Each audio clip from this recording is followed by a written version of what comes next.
Well, hi, I'm Dan Denning, and thanks again for letting me join this year's Free Market Roadshow. 3 years ago, I was on the Free Market Roadshow in Eastern and Central Europe. And at that time, we traveled to places like Kiev, Warsaw, Ljubljana, Prague, and Athens. And in those places, the principles I want to talk to you about today were more than just abstract ideas.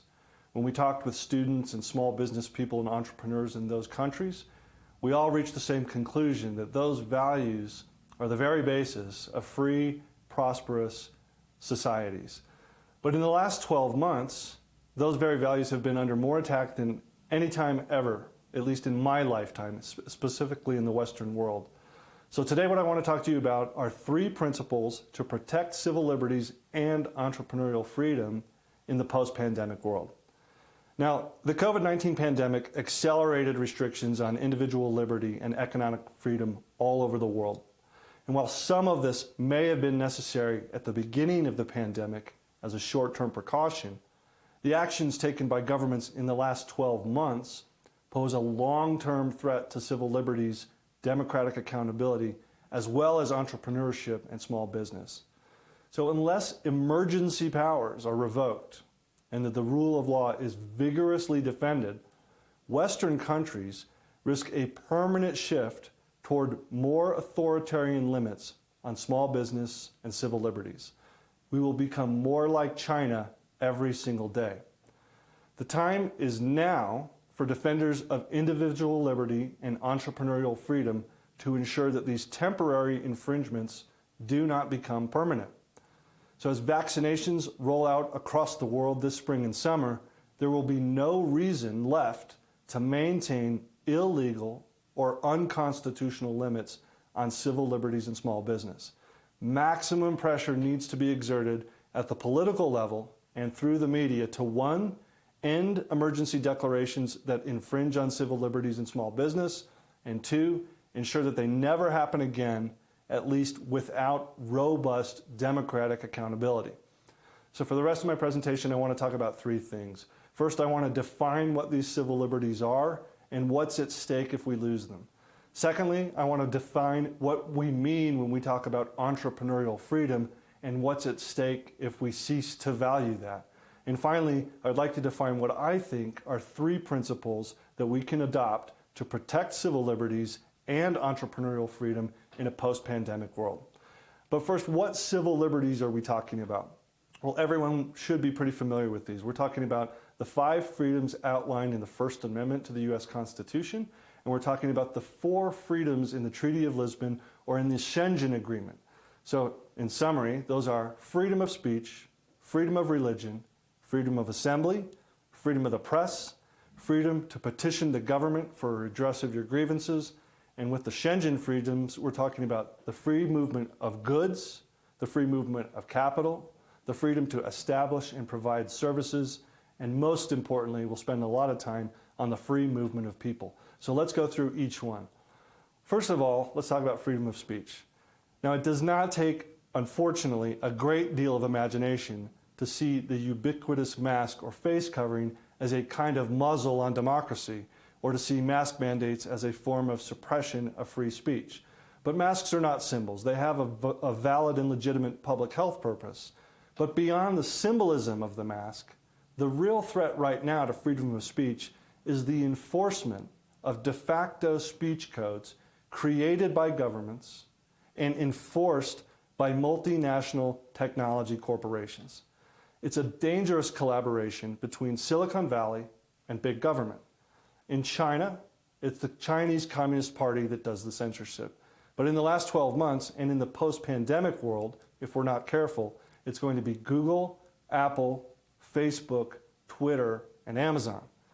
The trend toward punishing or criminalizing political speech with which you disagree strikes at the very heart of the First Amendment. We need to be absolutist in our defense of free speech now more than ever. The second freedom is freedom of the press, and here I'm talking about the deplatforming of independent and alternative media and the pursuit or the illegal detention of whistleblowers like Edward Snowden and Julian Assange, who exposed the illegal activities of various and numerous governments. Now, often this deplatforming is done on the grounds that what's being deleted or censored is fake news, that it's not factual, or that it's the propaganda sponsored by a foreign government, usually Russia, China, or Iran, or simply it's conspiracy theories that are the product of potentially violent domestic extremists. Now, the result is what author George Orwell might call a kind of private sector ministry of truth, run by major corporate media working hand in glove with local governments.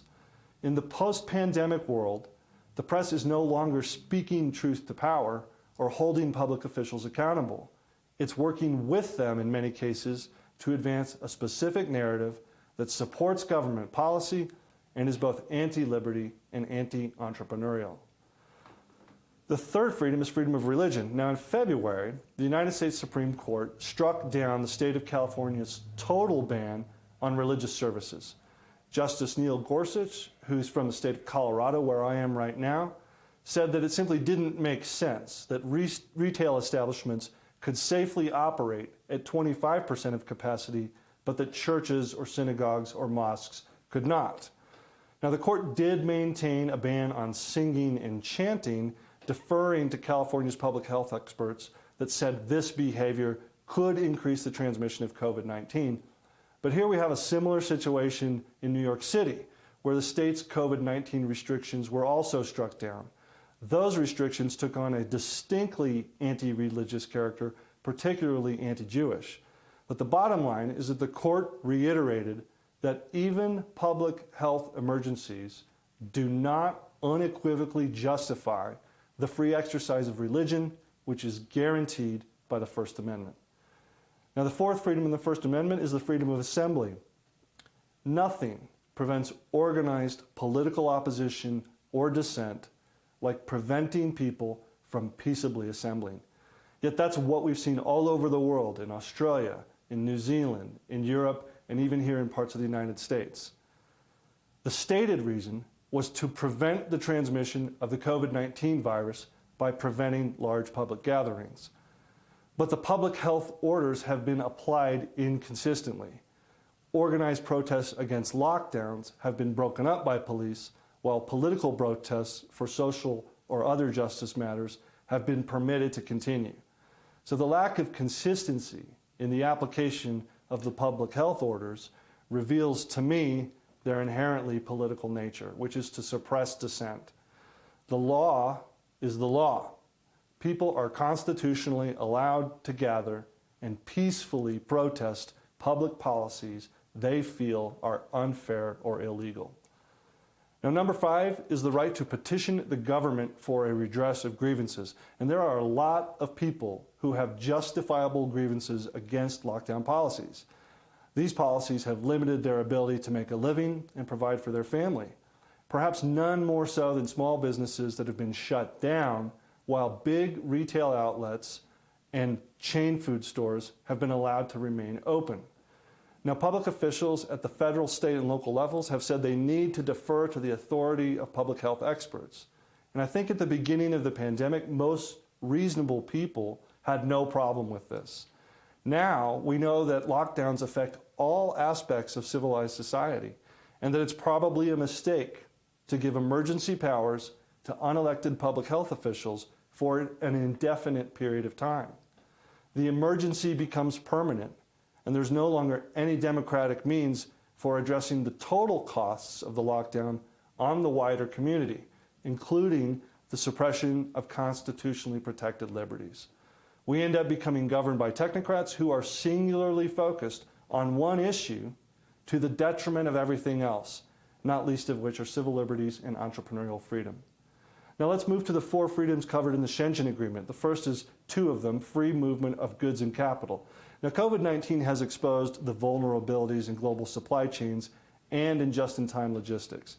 It's going to be up to businesses to figure out how to become more resilient or more anti-fragile in the case of future pandemics. Capital, on the other hand, continues to move around the globe at a lightning pace. To me, the big danger is that some $24 trillion in stimulus response has been spent or promised by governments and central banks all over the world, not only to deal with the pandemic, but the cost of the lockdown that were imposed by those same governments. Now, this has led to a big increase in government liabilities and central bank balance sheets and could lead to much higher inflation in 2021 and eventually, because of that, higher interest rates.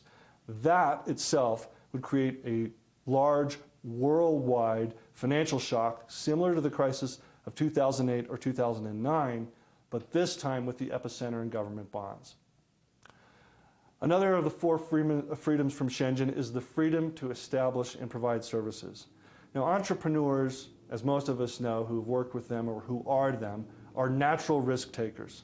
They embrace uncertainty. Indeed, many of them see uncertainty as opportunity. But given the precedent set in the last year around the world, that your business can be summarily closed, or that new operating conditions can be imposed at will by unelected officials, there is a real risk that small businesses and the creation and formation of them will take a big hit in the post-pandemic world, unless there's an explicit rollback of those pandemic limitations. Some government programs have been created to provide loans to enterprises that are the most affected from the lockdown policies. But if you talk to any small business owner, they don't want government help. What they want is the freedom to provide goods and services in their communities, to manage the risks of doing so safely for those customers who are also taking the responsibility of managing their own personal health risks during the pandemic. Now, the last freedom we need to talk about that's been impacted by the pandemic is probably the biggest one, and that's the freedom of the movement of people. Now, it's important to remember one thing here, that the very term lockdown comes from the management of prisons and correctional facilities. It's an inherently authoritarian term that treats all free people as if they were prisoners of the state.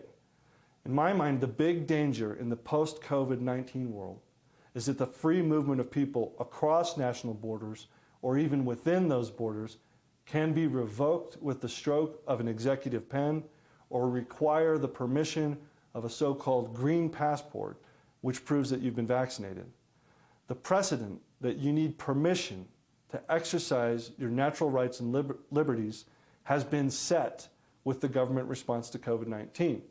What's astonishing is that hundreds of millions of people have willingly accepted what amounts to voluntary indefinite house arrest. Now again, I don't want to be unreasonable. You can't really argue with people trying to do the right thing and slow the spread of the deadly virus. Most of us would agree that that's the responsible thing to do as a good citizen.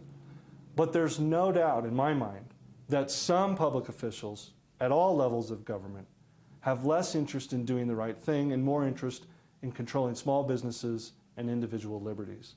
They are now willing and eager to restrict the free movement of people for any publicly declared emergency, which could be another virus, a natural disaster, or because of domestic terrorism, which is a term we're suddenly hearing a lot about here in the US. So to review, the pandemic has accelerated the restriction of civil liberties all across the world. It's become a concerted attack on freedom of speech, religion, the press, freedom of assembly, and the freedom of movement.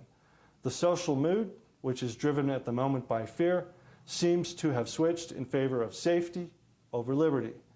And unless this trend is reversed, we could face permanent new restrictions on civil liberties, which took hundreds of years to establish and protect through our laws and institutions.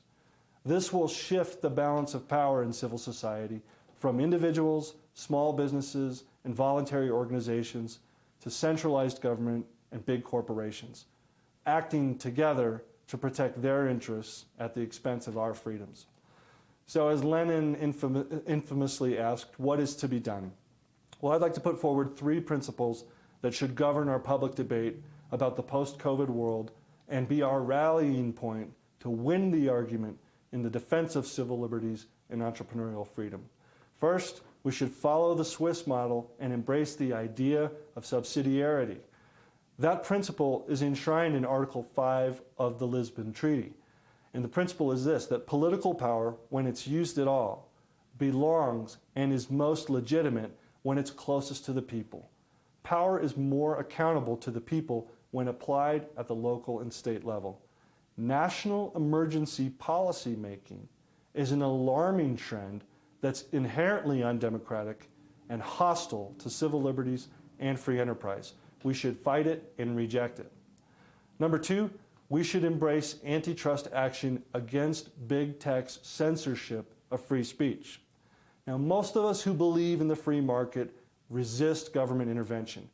We understand that consumers are smart enough to decide what businesses they want to patronize and that government shouldn't pick winners. The research shows that antitrust regulation can backfire and establish or perpetuate monopolies by creating competitive moats that small business simply can't cross. But a collaboration between Silicon Valley and big government to determine what speech is permissible and what is canceled would, by one name, be called corporatism, and by any other name, fascism. We simply cannot let big tech become the arbiter of free speech on behalf of big government. And remember, controlling speech isn't about the speech. It's about controlling the action that follows from the speech. And more importantly, it's about controlling thought. If you control the speech, then you teach people to self-censor. This is the most effective form of authoritarian control, and it's why we must resist it so vigorously.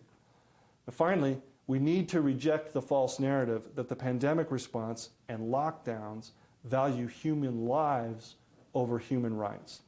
This is not a case of putting people over profits. Supporting your family and providing goods and services to your community is neither greedy nor selfish. Asking for all of civil society to be shut down so you feel safe is selfish. Particularly when we're talking about small businesses, we're talking about the freedom individuals have to pursue their passions and apply their talents, not only for their own enrichment and betterment, but for the betterment of the community they're a part of. To deny them this right is to deny them the means to support themselves and their family. It is also a denial of the right to pursue happiness and the flourishing of your individual potential, or what Aristotle calls eudaimonia. Public health and welfare can only best be served if we recognize that destroying the livelihoods of millions of people is not only bad public policy, but also undemocratic and immoral.